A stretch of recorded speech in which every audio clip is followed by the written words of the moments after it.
Today, in any African country,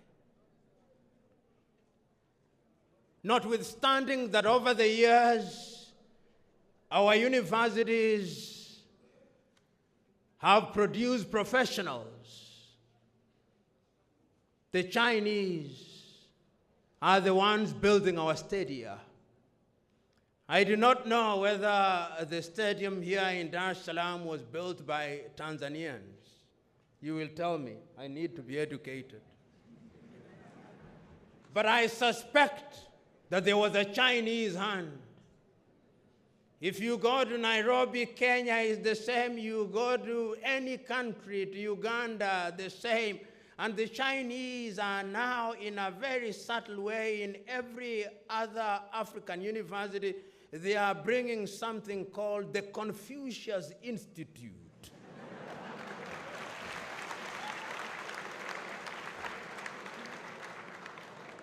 Educate me. At the University of Nairobi, there is one. In Makerere, there is one. In Zambia, there is one. My brethren Tanzanians, tell me, do you have one here?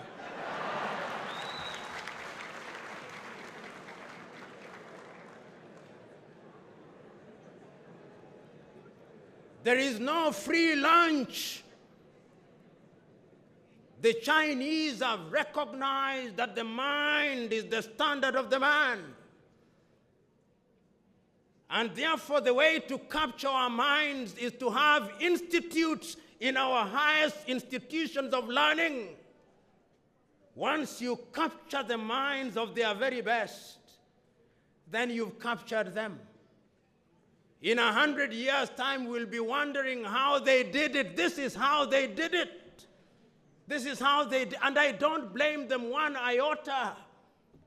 If we were organized as Africans, we would be having the African institutes in each universities where we would teach comparative culture.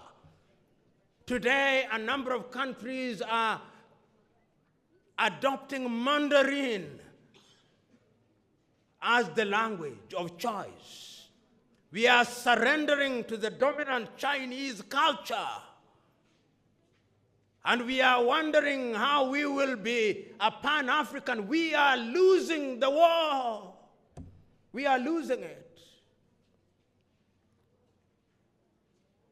The Chinese know what they want, and they must be celebrated and praised for it.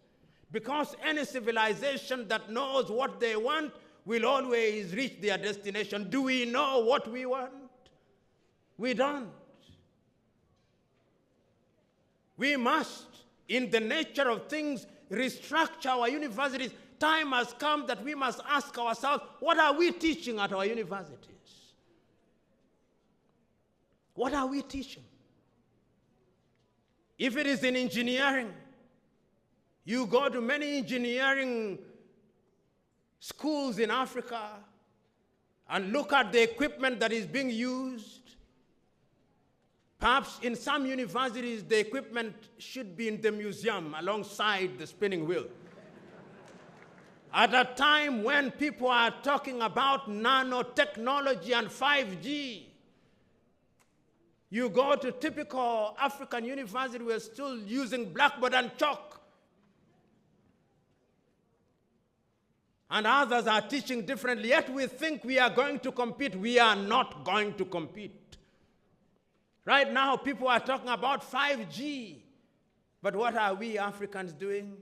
We are watching and observing and celebrating as if we are watching a football match between the United States of America and China, asking which one will win? Because the winner is the one that will conquer us again. It's painful but true. We are not there. We are not in the arena. As the saying goes, you can't win the lottery if you don't buy the ticket, and we have not bought the ticket. No amount of prayer and fasting is going to help us. We can pray and fast all we want, but God is not a magician. God tells you, go ye and subdue the world. We are not subduing the world. The world is subduing us. So what are we teaching? We must begin to think differently for the Pan-African project to succeed.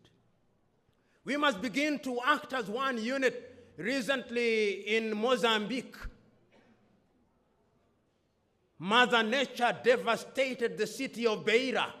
90% of it was destroyed. The city of Beira, 90% gone. I waited for Africans to say that we are going to donate 1% of our budget. It is only Namibia and South Africa, and to a certain extent Kenya and a few other countries that went there. But the following week, there was a church in Notre Dame in Paris that burned, and within 1 week, they had raised 1 billion. In fact, more, I think, approaching 1 trillion, including a donation from a traditional chief in Côte d'Ivoire, who was very devastated that one of his brothers or somebody related to him had been baptized at the church in Notre Dame. If you now go to Beira, it is not African engineers who are involved in restoring or African professionals. You will discover that some Portuguese firm, possibly, and some Chinese firm are the ones who are involved. Africa is now in the business of discovering natural gas and oil. Who is exploiting that oil? If it is not tallow, it is ELF. If it is not ELF, it is ExxonMobil. If it is not ExxonMobil, it is Total. Africa, Ali Mazrui was right, produces what it does not consume and consumes what it does not produce. We know, but we must remind ourselves, because sometimes we sit pretty and think that everything is fine. Everything is not fine. You are here. Allow me to be morbid. In 100 years' time, all of you will be upstairs. All of you. Without exception. All of you. But I want you to imagine for one moment how Africa will be. You know, some time ago, the Chinese, and I'm on the Chinese because I'm seeing them. I never saw the white man coming. I was too young or unborn. But this one I can see. The Chinese had a policy of only one child. Then suddenly they said, we are now allowing couples to have a second child. That second child is going to be here. That second child is the child that is going to conquer us if we are not organized. I do not know, but when I travel across the continent of Africa, I see Chinese very quiet, and African middle class is happiest when they go to a Chinese restaurant on Saturday. We are going for Chinese dinner. It is a statement of how sophisticated we are.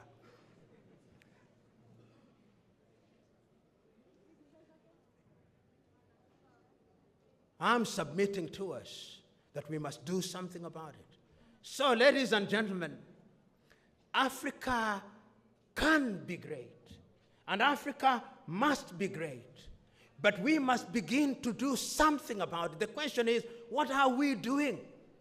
The problem that some of us have is that we feel helpless. We hold the view that we are not in political positions, and therefore we cannot influence processes. My good friend Pole Pole is here, and he is a politician whom I know. The question is, what must you do within your systems in the political arena to begin to energize processes?